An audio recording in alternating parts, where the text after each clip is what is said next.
Okay, welcome to Meet Your Monsters. If your favorite sexual position is the human centipede, then this is the podcast for you. My name is Abraham Aiken. These are my friends. Kathleen. Matt. Colby. Derek. Okay, for you at home, Meet Your Monsters is a podcast in which I show my friends horror movies that I love, and we find out if they love them too, or if they just think my taste in movies sucks. Assholes. Okay, this week's movie is the 1991 The People Under the Stairs. It was written and directed by Wes Craven. It's starring Brandon Adams, Everett McGill, Wendy, Robbie, and Ving Rhames. Yeah. All those things are correct. I was pausing so that the audience could soak in that list of celebrity lineup. When I first saw this movie, okay, since this came out in 91, I would have been 11. And I remember we rented it from this little store where it was like magic. We found this place where they had movies for $1. And I believe we got it from there, which for poor kids, that was like, holy shit, we actually have stuff we can do now. Because at Blockbuster, they're like $3.50 or something like that. Yeah, I'd say $1 back then went a long way. Yeah. For a new movie or an old movie? It's like $5 in today's movie. Yeah, I don't remember what it was, but I remember thinking like, this is amazing. And, oh man, we watched the shit out of this movie. What do you guys think? I liked it. It was okay. Ooh, It's so middle of the road for me. I really don't have an opinion about it. It's just there. Like, I've seen it so many times too that it's just like, yep, that's that movie I've seen 100 times. I liked it, but I think that might be because I used to watch it as a little kid, so I have like fond memories of it. But I also think that it's weird that it was made in 1991 because it seems older and crappy. It does, yeah. Really? Older and crappier? Yeah. It seemed like a 91 movie to me. What was Jurassic Park again? 94? 95? Something like Yeah, that. old and crappy. Just kidding, I love Jurassic Park. Yeah. Well, I was about saying, though, it's like, that was a really quality picture. So I guess I can see where you say it seems older than it actually is. It didn't feel like a 90s movie to me, though. It felt like maybe it came out later than that. But I'm sure eventually there will be the distinction between this and Home Alone. But it was I just thought it was so much fun. Like, it's a kid's adventure, kind of like Phantasm, where there's a kid as the main character, and he's getting in all kinds of crazy, horrific fucking situations, Dog, he's got to fight the dog to the death in the little crawl space behind the house. I fucking love this movie. I thought it was great. was this movie PG-13? It's R. It was R? Yeah. So what kind of audience was he hoping to hook with this? It's like... It's a cool kid's kind. movie. It's a kid's adventure movie, but it's for adults. But it was, adults can still look at a kid's adventure and go, that was fucked up. Yeah. Yeah. I loved it. I thought it was great. Like Pan's Labyrinth. That was a kid's adventure. It was fucked up. The main character was a kid. And it was, yeah. Okay, follow us through the darkness of our wasted and festering memories as we struggle to recall the movie we just watched with this week's Sinister Synopsis. I struggle to read my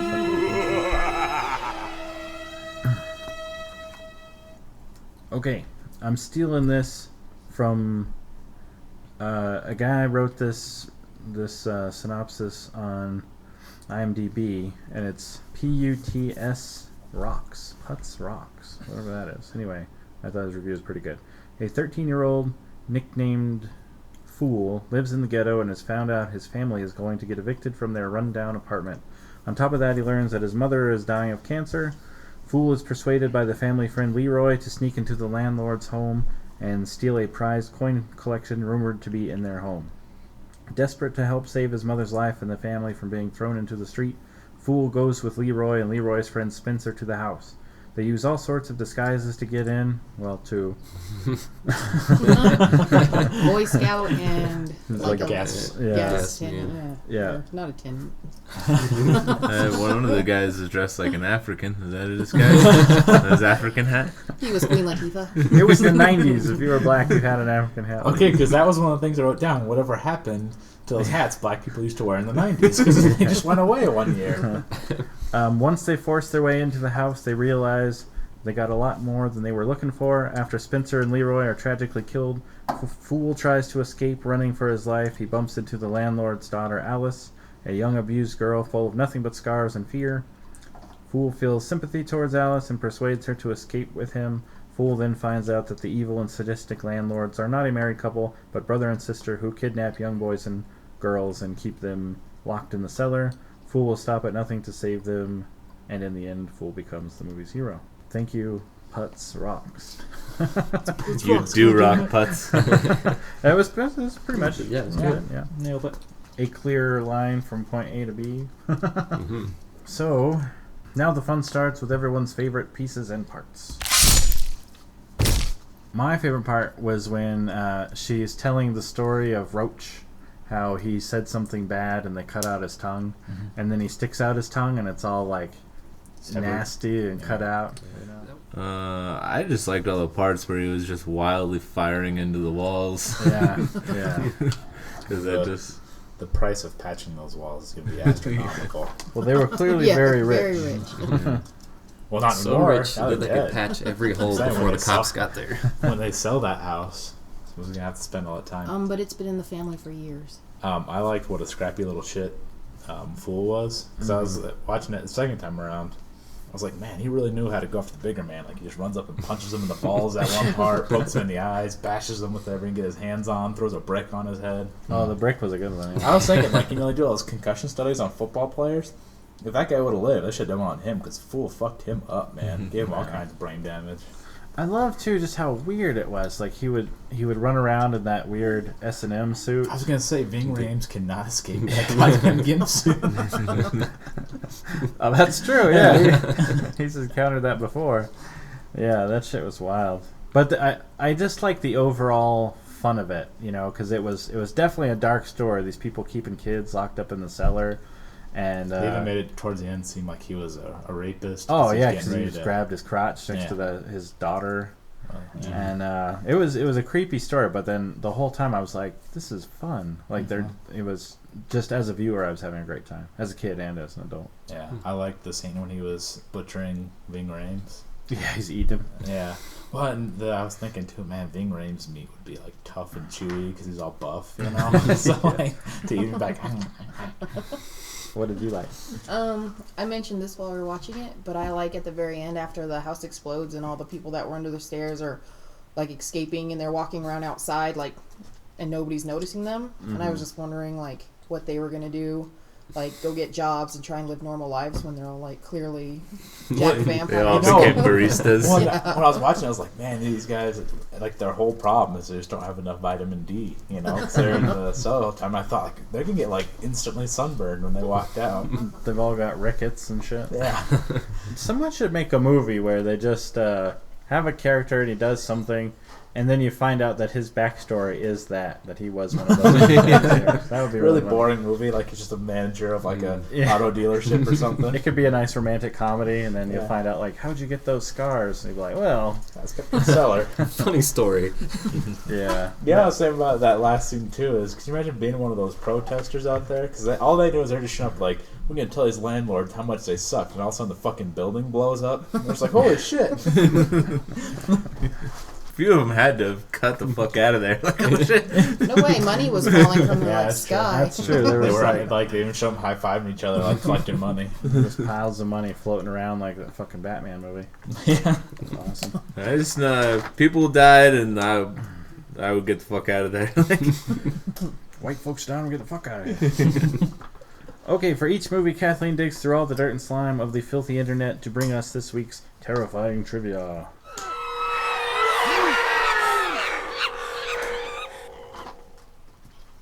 Yay. A.J. Langer, who played a 12-year-old Alice, was actually 17 years old at the time. It's good. Made me feel less creepy about being attracted to her. Almost ahead. legal. And then Sean Whalen, who played a teen Roach, was actually 27. Really? But Okay. but at the same time, like, we don't know how long he'd been stuck in that house. He might have been 27. Without vitamin D. Yeah. He's Dude, all, the whole time I was watching that, I couldn't figure out where I'd known him from. Does anybody know what else he's been in? he I knows. do, but that's Yeah. coming up. Yeah. Oh, okay. Was he in Charmed? Let's say like 8 people in this movie have been in Charmed. All right. Was Big Ed in Charmed? No. Oh. Mostly the stare people. Oh, okay. One Oh, stare really? person was a hellhound from Don't Tell Mom the Babysitter's Dead. Really? The one that's like, I need a break, dude, or whatever. Mhm. Okay. Originally, the role for Roach was written to be either male or female, and one Miss Hilary Swank auditioned for the role. She didn't get She it. would have ruined it. Yeah. It would have won too many awards. She really does. We just walk that line, doesn't she? Either Between being terrible and looking like a awful. dude or looking like a woman. At the time, she was 90210 Hilary Swank, so Oh. single mom Hilary Swank.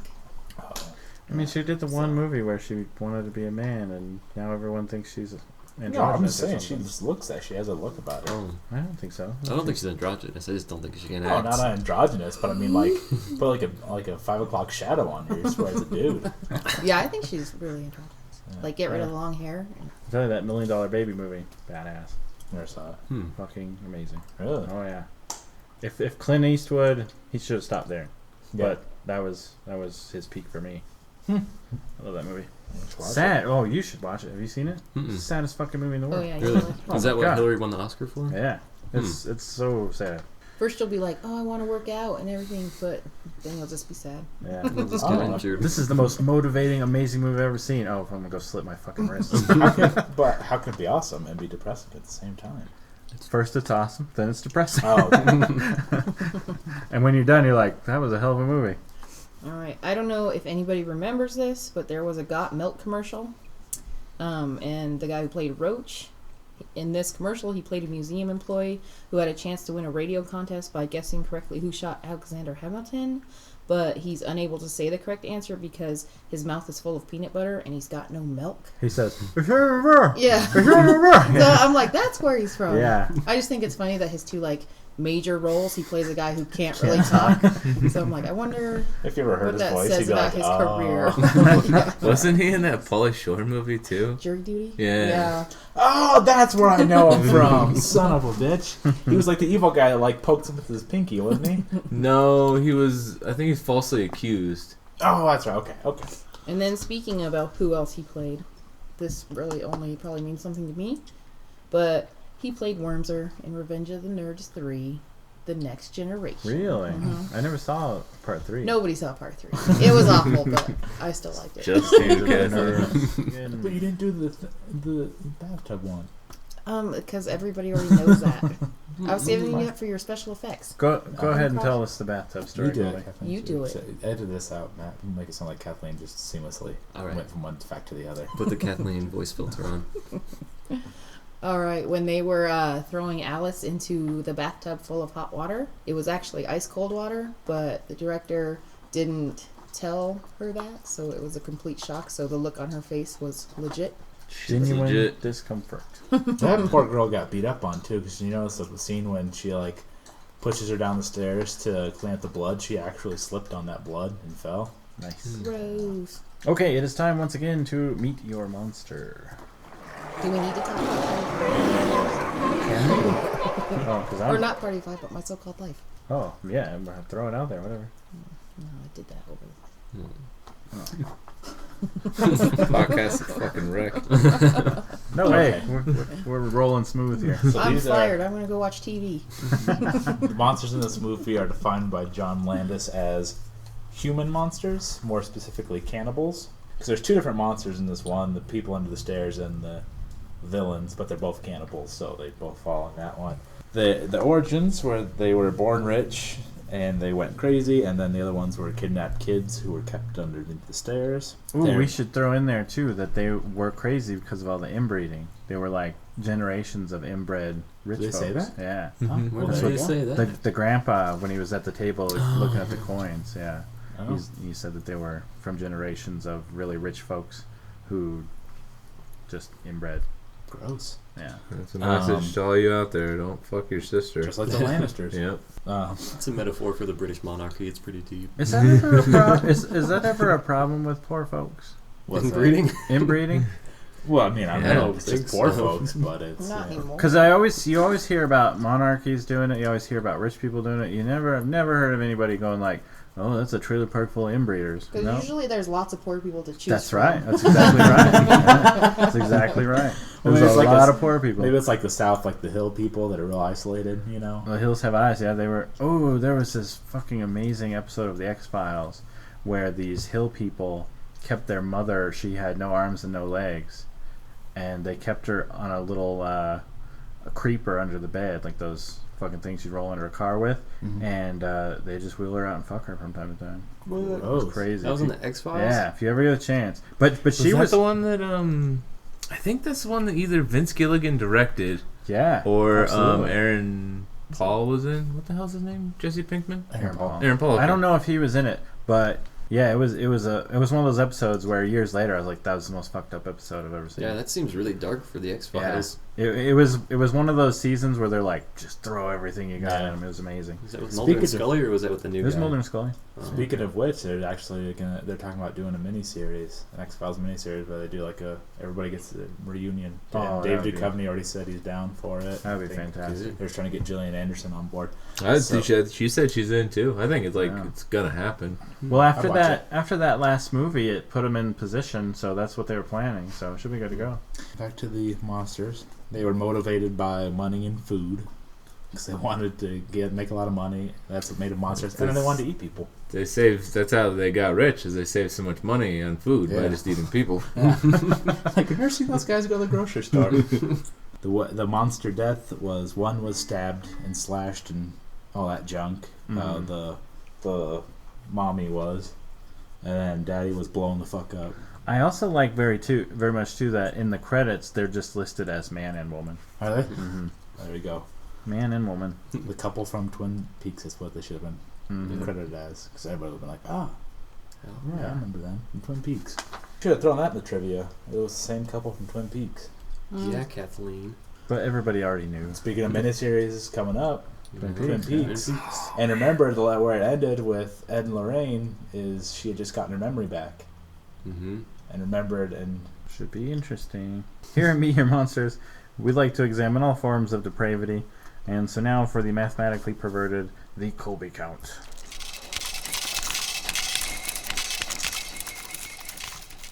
this was a fairly tame movie. There were no boobs and only 5 bodies. It's more suspenseful than it was. I think it was more. Gory. It was more fun than anything. Well, that's what I mean. You know, it Yeah. was more focused on what made it a thriller was, the chase and all that stuff rather than the body count. Yeah. No Toxic Avenger, that's for sure. Nothing ever will be. Okay, 0 boobs and 5 5 bodies. bodies. All right then. Okay, the films we discuss on this podcast are horrifying, but sometimes real life's even more fucked up. Brace yourself for the nefarious news.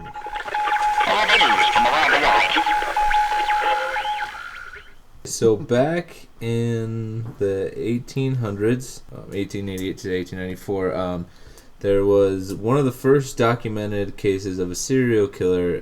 His name is H.H. Holmes, Henry Howard Holmes, in Chicago during the 1893 World Columbian Exposition. He opened a hotel, and in that hotel, he basically made a giant murder house, which I thought was like pretty, similar to the man and woman's house. So it was like a labyrinth in there, and so it was a hotel, so people would check in, and then there was all kinds of like stairways that didn't lead anywhere, and like trap doors, and like little chutes that would lead, and so one of the rooms was actually a bank vault that he would just close and let them suffocate in, and like there was rooms that he had like tubes, and he would just like pump gas into the room and kill them, and some he would like there was like a false wall where he'd like pop out behind them and like hit him with a sledgehammer in the head. It was fucking insane. So he's like the original Saw guy. Pretty Yeah. How long did this go on? For 6 years. That's a And pretty good run. I got me a score of 12. He confessed to 27 murders. They could only confirm 9, but they estimate that he could have actually killed around 200 people. And Laura Ingalls Wilder mentions going to staying at this hotel, and that's all it says in the books. Like it doesn't bring up the fact that he's like a serial killer or anything. But He was out on vacation when she was there. What was the name of the hotel? Nowadays they use like the trapdoors to like store the vacuum and stuff. I don't know. This This used is to be called filled Murder with poisonous gas, but now we'll just sling sodas through it. Yeah. Yeah. It's got M&Ms. Yeah. That's fucking fascinating. That shit's creepy. Yeah, I definitely recommend looking it up because it's insane. Imagine Well- that, like, I'm just gonna stop here for the night. Fucking, I'm No. tired. I'm just some asshole. Yeah. This hotel has no reviews. None. Yeah, that Yeah, with shit wouldn't Yelp. fly. Yeah. See, everybody always bitches about like, oh, people are so obsessed with their cell phones and all this shit. Like, no, we're playing it smart. Beautiful. On Facebook, I post on this guy's trying to chase me down with a fucking sledgehammer and a trapdoor. Help, Give please. him a bad review on Yelp. Okay, hours of effort and creativity go into making a movie, and there's always some asshole just waiting to shit on it. And so, on behalf of the underappreciated horror filmmakers, we are here to take revenge with the critical critique. My God, they've all gone.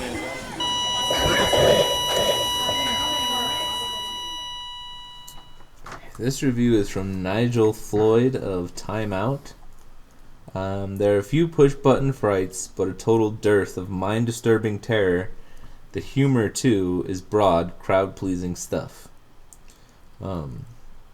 And I just think, like, you know, like, mind-disturbing terror, like, what do you want, dude? Like, That's kind of what I go there for. What else would it disturb? Like your bowels? You're like, oh, that movie makes me shit. My bow clenched up so tight and shit for a week. What the hell does dearth mean? Does anybody? it's like a lack of. I don't know.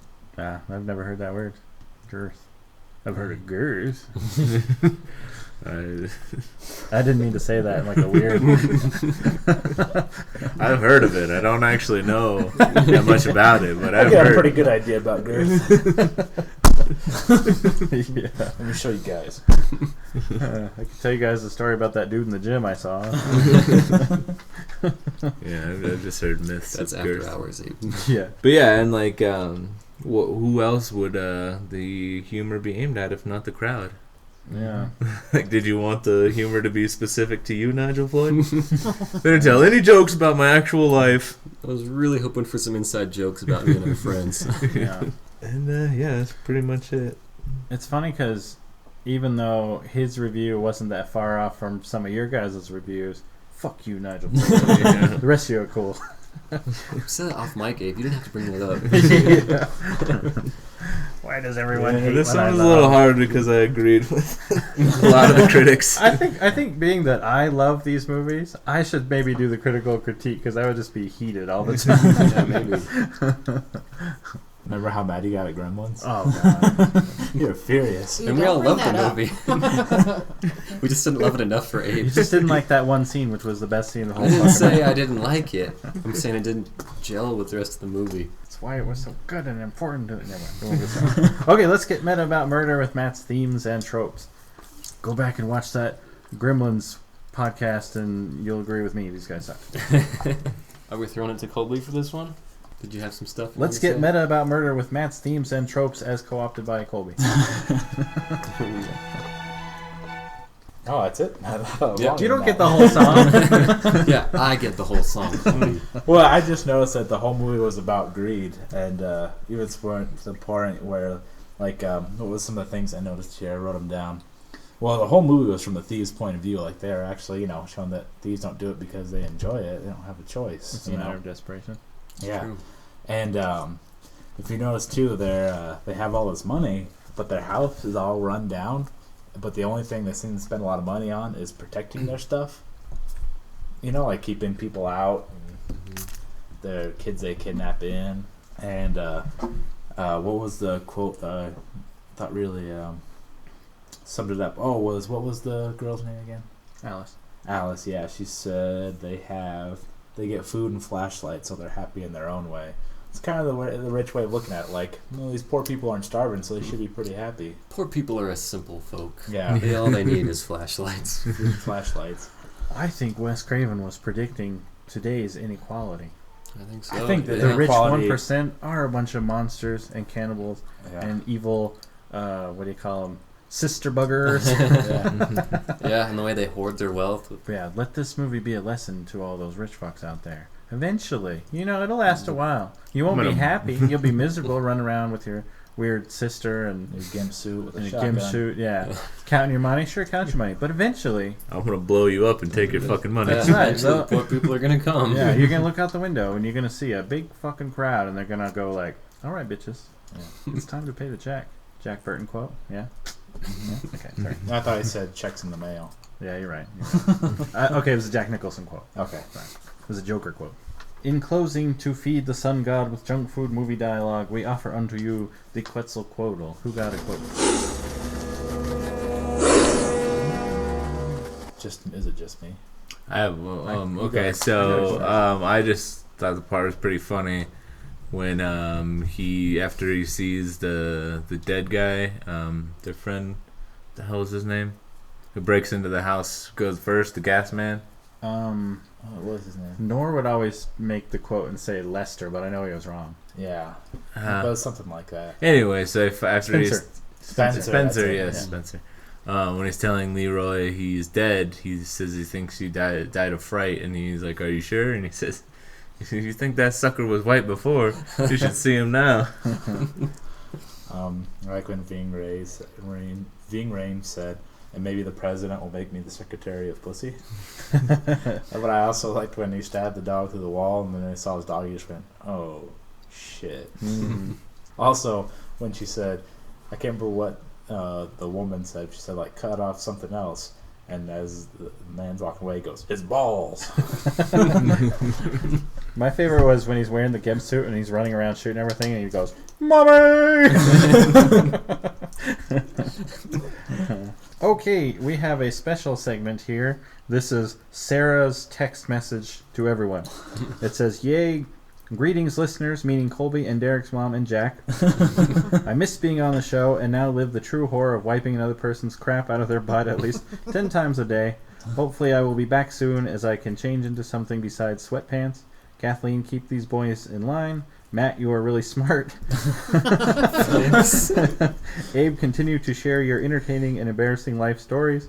Colby, which Taylor Swift song is your favorite? Blank space.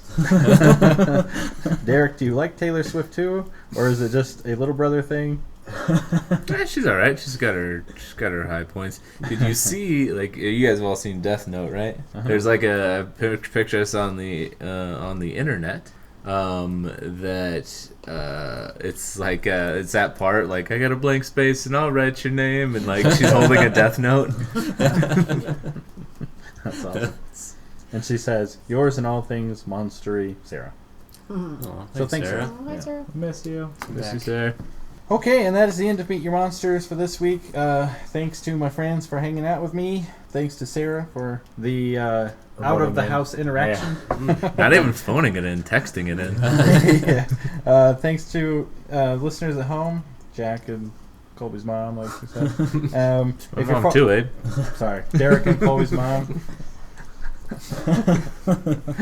Sometimes I forget that you're not. I just don't have Just double the vision. same. We're like Vegeta and Goku when they fused. Exactly like that. Okay. Next week's movie will be. Sometimes I write hieroglyphics so that you guys can't see ahead of time, and so I drew an eyeball and an X and a skull. Anybody guess that? thanks. See now. Evil? Yeah. Okay. Next week's movie will be See No Evil. Good job, man. All right. All right. See you then. Thanks, everybody. See ya. Bye. All right.